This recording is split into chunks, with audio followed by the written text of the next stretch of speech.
Hi friend, आज हम लोग जेई और नीट के प्रीवियस ईयर क्वेश्चन सॉल्व करेंगे और उसके बाद कुछ उसके जो है शॉर्टकट में उसके कॉन्सेप्ट के बारे में जानेंगे। जैसे देखिए, हम लोगों का जो चैप्टर है, चैप्टर वाइज हम लोग क्वेश्चन सॉल्व कर रहे हैं। तो हमारा जो चैप्टर है सम बेसिक कंसेप्ट में हम लोग जो है सिग्निफिकेंट फिगर पढ़ चुके थे।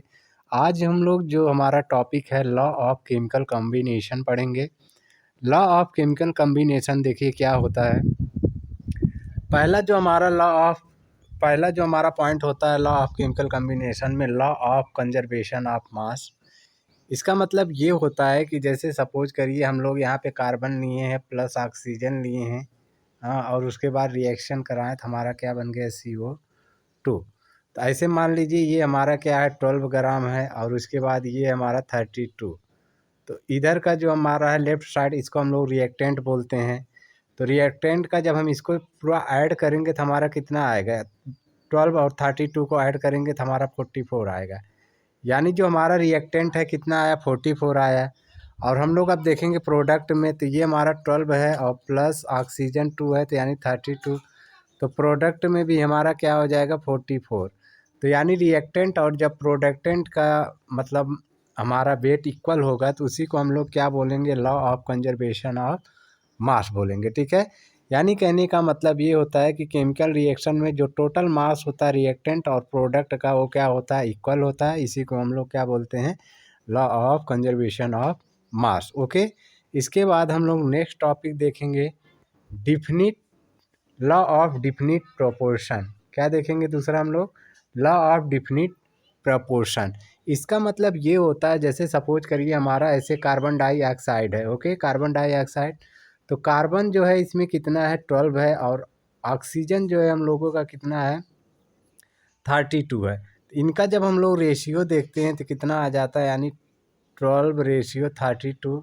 तो इसको अगर हम लोग 4 से मतलब सॉल्व करेंगे सिंपल फॉर्म में, तो देखिए 4 3 जा 12 और 4 8 जा 32। यानी कहने का मतलब ये हो गया कि कहीं पे भी हम देखेंगे अगर कार्बन डाइऑक्साइड है तो उसमें हम लोगों का जो कार्बन का मतलब पार्ट होगा वो कितना होगा, 3, और ऑक्सीजन का जो पार्ट होगा कितना होगा, 8 होगा। ठीक है, यही हमारा लॉ ऑफ डिफिनिट प्रोपोर्शन होता है। ठीक है, इसको जो साइंटिस्ट थे प्राउस्ट ने दिया था और इसको वेरीफाई कौन किया था, रिचर्ड्स ने किया था। ठीक है, ओके, तो यही होता है, ध्यान दीजिएगा। यानी कहने का मतलब जैसे कार्बन डाइऑक्साइड है तो इसमें कार्बन का जो परसेंटेज होगा, यानी कार्बन कितना भाग है तो 3 भाग होगा, ऑक्सीजन कितना भाग होता, 8 भाग होंगे। ठीक है, ओके, तो यही हमारा लॉ ऑफ डिफिनिट प्रोपोर्शन होता है।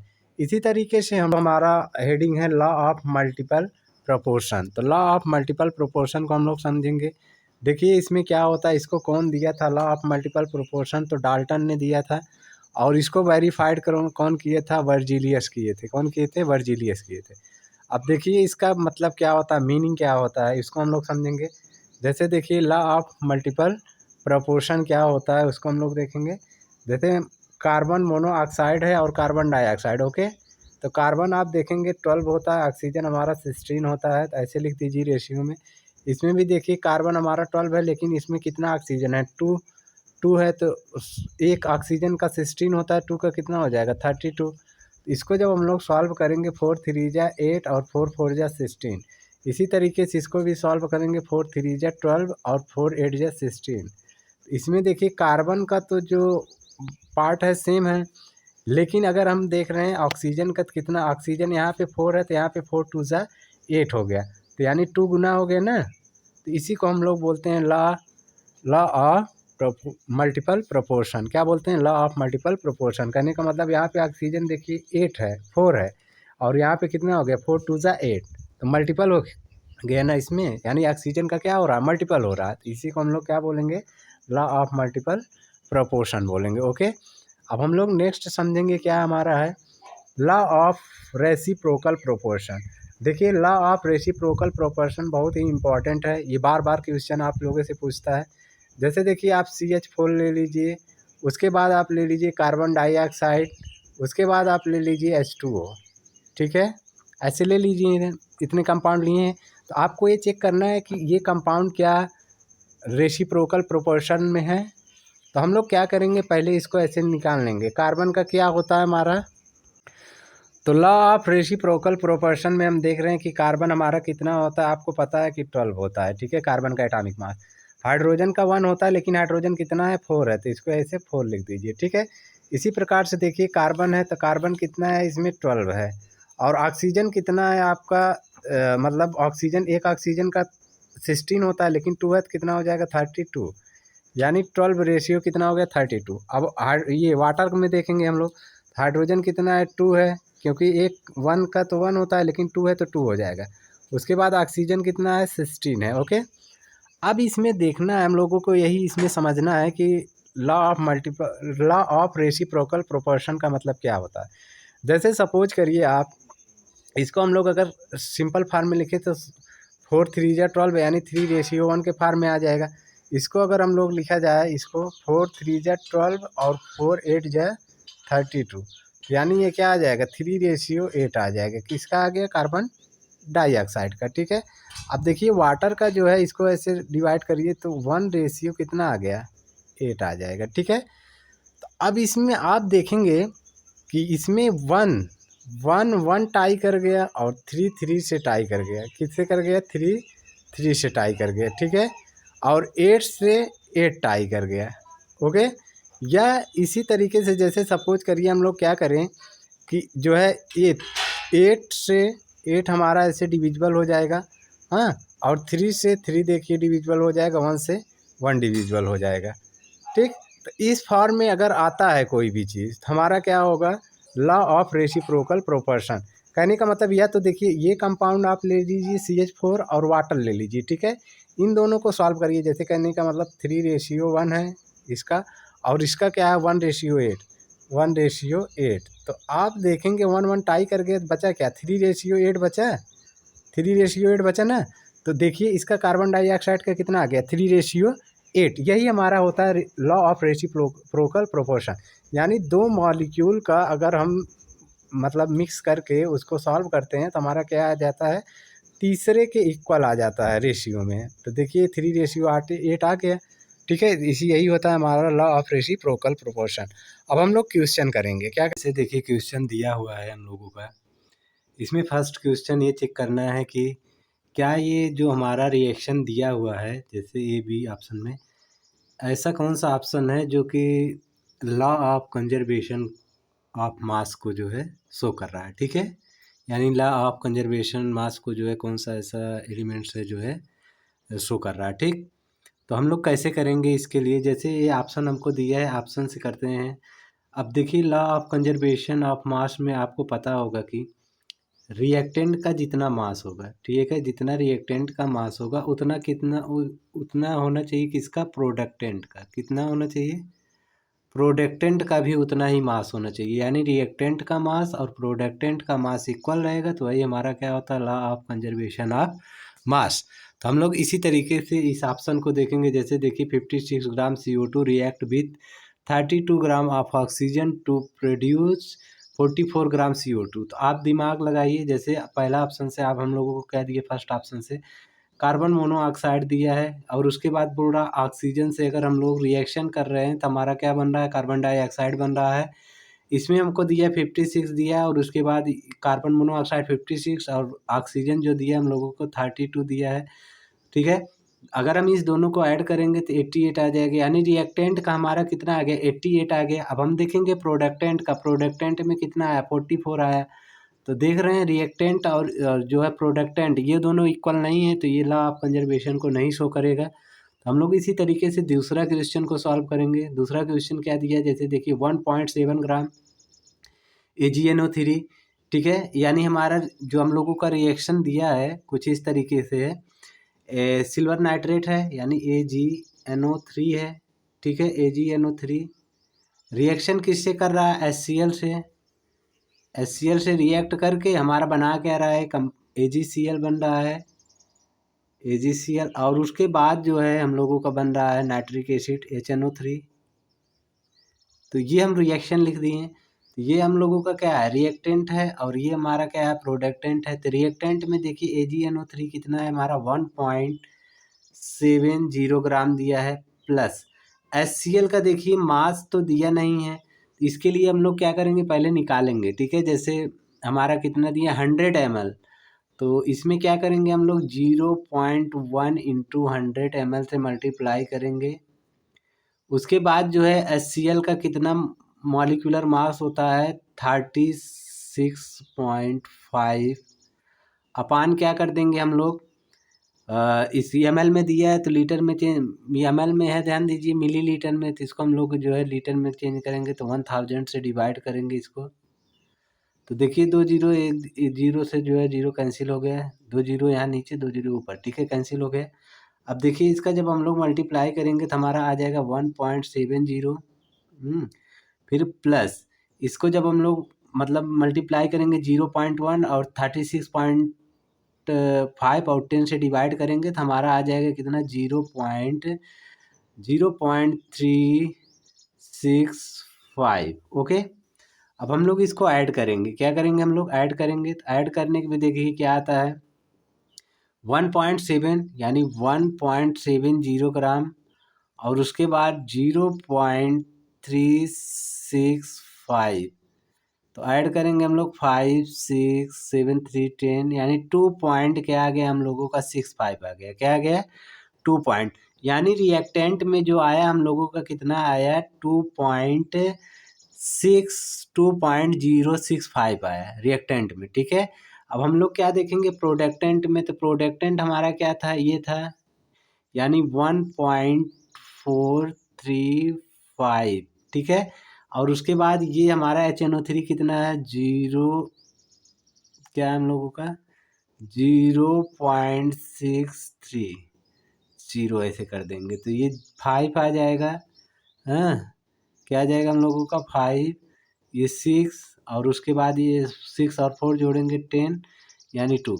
तो हम देख रहे हैं कि ये हमारा प्रोडक्टेंट यानी रिएक्टेंट में कितना आया था 2.065, और उसके बाद प्रोडक्टेंट में भी आ गया हमारा क्या 2 पॉइंट, देख रहे हैं ये वाला 2.065, तो रिएक्टेंट इक्वल टू क्या हो गया प्रोडक्टेंट हो गया, तो यानी लॉ ऑफ कंजर्वेशन ऑफ मास को ये वाला हमारा ऑप्शन शो करेगा। ओके, ठीक है।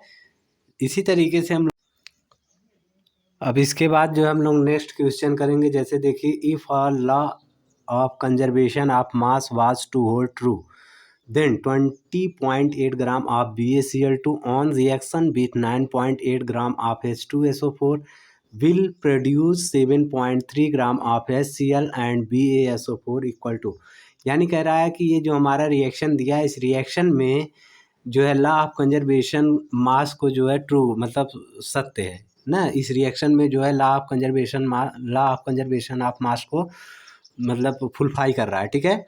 तो अब इसमें कह रहा है कि अगर BaCl2 हमारा 20.8 ग्राम है और जो है 9.8 ग्राम हमारा H2SO4 है, उसके बाद जो प्रोडक्ट बन रहा है हमारा HCl 7.3 ग्राम है, तो BaSO4 किसके बराबर होगा, अब ऑप्शन में हमको देखना पड़ेगा कि किसके इक्वल होगा, इसी को हम लोगों को सॉल्व करना है और देखना है कि BaSO4 कितना होगा। तो ये एकदम बहुत ही सिंपल क्वेश्चन है, इसको हम लोग देखिए कैसे देखते हैं, एकदम बहुत ही नॉर्मल तरीके से करेंगे। जैसे देखिए क्वेश्चन हम लोग क्या लिखेंगे, पहले रिएक्शन लिखते हैं BaCl2 ना बेरियम क्लोराइड, ठीक है BaCl2, फिर उसके बाद देखेंगे प्लस हमारा दिया है H2SO4 यानी सल्फ्यूरिक एसिड, ठीक है सल्फ्यूरिक एसिड।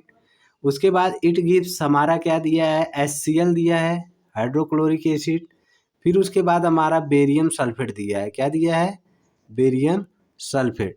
तो हम लोग देखेंगे BaCl2 हमारा कितना दिया है 20.8 दिया है, 20.8 ग्राम दिया है। H2SO4 हम लोगों को कितना दिया है देखिए 9.8 ग्राम, ठीक है 9.8 ग्राम। इट गिव्स HCl हम देखेंगे कितना दिया है 7.3 ग्राम दिया है, ऐसे लिखेंगे। फिर BaSO4 हमको पता करना है कि कितना है, इसको हम ऐसे एक्सलेट करेंगे, ठीक है। अब इस दोनों को हम लोग ऐड करेंगे, ये हमारा क्या है रिएक्टेंट है, तो रिएक्टेंट को अब ऐड करेंगे हम लोग, तो 8 क्या हो जाएगा 16 हो जाएगा। फिर उसके बाद जो है 9 में 0 में ऐड करेंगे तो 9 ही होगा, एक कैरी है तो यहाँ पे पॉइंट लगाएंगे कितना हो जाएगा 10 हो जाएगा, ठीक है। फिर 9 1 10 तो एक कैरी यानी 30.6 आया। इसी तरीके से इसको इक्वल करेंगे, हम लोग लिखेंगे 7.3 और प्लस एक्स। ओके, फिर उसके बाद हम लोग क्या करेंगे, इसको हम लोग क्या लेफ्ट साइड भेजेंगे, तो यानी हमारा आ जाएगा 30.6। अब ये लेफ्ट जाएगा तो माइनस आ जाएगा 7.3 इज इक्वल टू एक्स। ठीक है, एक्स इधर ही रहने दीजिए राइट साइड। तो इसको जब हम लोग माइनस करेंगे तो हमारा 3.23 आ जाएगा। कितना आ जाएगा, 323.3। यानी इसका जो ऑप्शन होगा हम लोगों का कौन सा होगा, बी वाला ऑप्शन होगा। देखिए बी वाले में हमारा क्या है, यही है, इसमें तो 11 है, इसमें ये है 25, इसमें 30 है, तो 23 किस में है, बी वाला ऑप्शन में। ठीक है, तो यानी अगर लॉ ऑफ कंजर्वेशन ऑफ मास को शो कर रहा है तो BaSO4 को कितना होना पड़ेगा, 23.3 ग्राम होना पड़ेगा, तभी जाके लॉ ऑफ कंजर्वेशन ऑफ मास को शो करेगा। ठीक है, अब हम लोग नेक्स्ट क्वेश्चन देखेंगे। नेक्स्ट क्वेश्चन हम लोगों को क्या गिवन है, जैसे देखिए इसमें दिया है, अब इसमें दिया है 1.5 gram of hydrocarbon on combustion in excess of oxygen produce 4.4 gram of CO2 and 2.7 gram of H2। The data illustrates ना, मतलब ये डाटा किसको इलिस्ट्रेट कर रहा है। ठीक है, तो देखिए इस क्वेश्चन को हम लोग कैसे सॉल्व करेंगे, बहुत ही अच्छा क्वेश्चन है। हाँ ठीक है, पहले नंबर बोल रहा है कि 1.5 ग्राम हाइड्रोकार्बन को लेके कंबस्शन। कंबस्शन का मतलब होता है जब हम किसी भी चीज़ को क्या करते हैं, ऑक्सीजन के रिस्पेक्ट में जलाते हैं, तो वही हमारा क्या होता है, कंबस्शन, उसी को बोलते हैं, क्या बोलते हैं। तो हम लोग जो है इस तरीके से क्वेश्चन को कैसे सॉल्व करेंगे। ओके, जैसे दिया हुआ है 1.5 gram of hydrocarbon on combustion in excess of oxygen, कहने का मतलब रिएक्शन लिखेंगे हम लोग। रिएक्शन देखिए ऐसे लिखेंगे, थोड़ा यहाँ पे स्पेस करना पड़ेगा। जैसे देखिए क्या हम लोगों का 1.5 ग्राम, हाँ ऐसे, यानी 1.5 ग्राम CH है। ठीक है, हाइड्रोकार्बन का मतलब CH ऐसे है। अब ऑक्सीजन के रिस्पेक्ट में ये क्या कर रहा है, इसको जला रहा है। ठीक है, टू के रिस्पेक्ट में। और हम लोगों का जो कंपाउंड बन रहा है, क्या बन रहा है वो, हम लोगों को जो कंपाउंड बन रहा है कार्बन डाइऑक्साइड और वाटर, ये दो चीज़ें बन रही हैं। तो देखिए कार्बन ये दिया हुआ गिवन है हमको 1.5 ग्राम।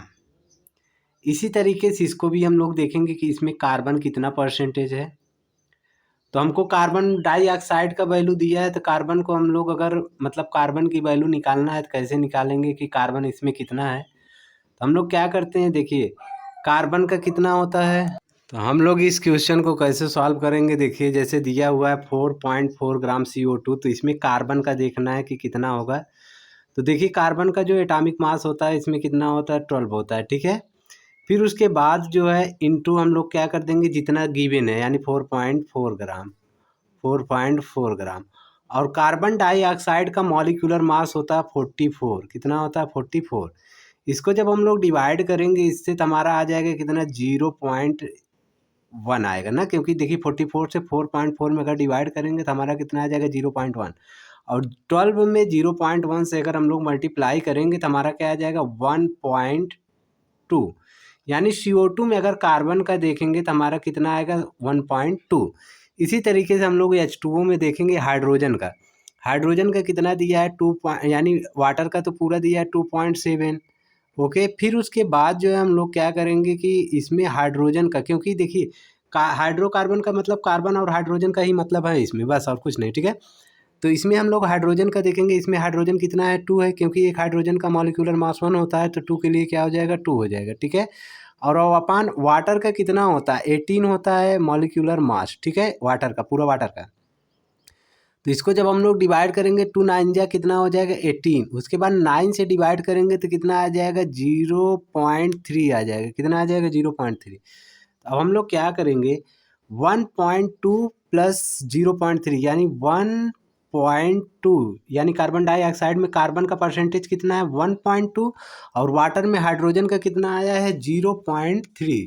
कितना आया है, प्लस 0.3। इन दोनों को ऐड करेंगे तो हमारा कितना आ जाएगा, 1.5 ग्राम। तो देखिए यानी रिएक्टेंट में हमारा कितना है, 1.5 ग्राम, और प्रोडक्टेंट में भी हमारा सॉल्व करने पे आया 1.5 ग्राम। तो रिएक्टेंट इक्वल टू क्या आ गया हमारा, रिएक्टेंट इक्वल टू क्या आ गया हम लोगों का, प्रोडक्टेंट आ गया। तो जब रिएक्टेंट इक्वल टू प्रोडक्टेंट होगा तो ये हमारा क्या होगा, लॉ ऑफ कंजर्वेशन ऑफ मास होगा। क्या होगा, लॉ ऑफ कंजर्वेशन ऑफ मास। तो इसमें कौन सा ऑप्शन होगा, लॉ ऑफ कंजर्वेशन, यानी ए वाला ऑप्शन इसका क्या होगा, सही होगा। ठीक है, ए वाला option law of conservation of मास क्या होगा, सही होगा।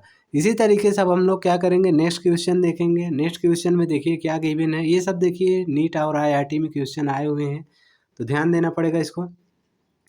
इसमें दिया है the law of multiple proportion is illustrated by, न कहने का मतलब कौन सा ऐसा ऑप्शन है इसमें जो हमारा दिया है रिएक्शन कि इसमें कौन सा है जो कि लॉ ऑफ मल्टीपल प्रोपोर्शन को शो कर रहा है। तो लॉ ऑफ मल्टीपल प्रोपोर्शन में आपको पता होगा, जैसे देखिए हम एक ऑप्शन लेते हैं, मान लीजिए पहले ऑप्शन से, इसमें क्या दिया है, कार्बन मोनोऑक्साइड दिया था। ऐसे लिख लीजिए आप पहले कार्बन मोनोऑक्साइड एंड फिर कार्बन डाइऑक्साइड, ऐसे लिख लीजिए कार्बन डाइऑक्साइड लिख लीजिए। कार्बन कितना है, 12 है, और ऑक्सीजन कितना है, 16 है। इसी तरीके से इसको देखेंगे हम लोग कार्बन डाइऑक्साइड का। कार्बन डाइऑक्साइड का देखेंगे, कार्बन का जो होता है एटॉमिक मास 12 होता है। ऑक्सीजन देखिए O2 है, कितना हो जाएगा, 32 हो जाएगा, क्योंकि एक ऑक्सीजन का 16 होता है एटॉमिक मास और 2 का हो जाएगा 32। इसको हम लोग क्या करेंगे, 12 4 से डिविजिबल करेंगे, यानी 4 3 जा 12 हो जाएगा और 4 4 जा 16 हो जाएगा। तो कितना आ गया, 3:4 आ गया। इसी तरीके से इसको भी करेंगे, 4 3 जा 12 और 4 8 जा 32। ठीक है, तो अब देखिए इसको अब यहाँ पे हम लोग लिखेंगे सही से, तो यानी क्या है हम लोगों का 3:4, और दूसरा हम लोगों का जो कार्बन डाइऑक्साइड है कितना है, 3:8 है। तो देखिए इसमें 3 तो 3 इक्वल है, लेकिन 4 2 जा क्या हो गया, 8 हो गया। तो यानी इसमें किसका मल्टीप्लाई किया गया, 2 का। तो जब हमारा मल्टीपल हो गया, यानी एक दूसरे के क्या है, मल्टीपल हैं। ठीक है, एक तो हमारा इक्वल होना चाहिए, एक एलिमेंट्स, जैसे ये कंपाउंड है हमारा कार्बन मोनोऑक्साइड, तो इसमें कार्बन कार्बन देखिए इक्वल है, लेकिन ऑक्सीजन क्या हो गया, 2 गुना हो गया। तो मल्टीपल है ना, मल्टीपल का मतलब दुगुना तिगुना। ठीक है, तो यहाँ पे 2 गुना है, यानी 2 टाइम्स है। तो यही हमारा क्या होगा, यानी पहला ही ऑप्शन इसका क्या होगा, लॉ ऑफ मल्टीपल प्रोपोर्शन को इलिस्ट्रेट कर रहा है। ठीक है ना, देख रही हैं, आपको निकाल के भी दिखा दिया गया। ठीक, अब हम लोग इसी तरीके से नेक्स्ट क्वेश्चन देखेंगे।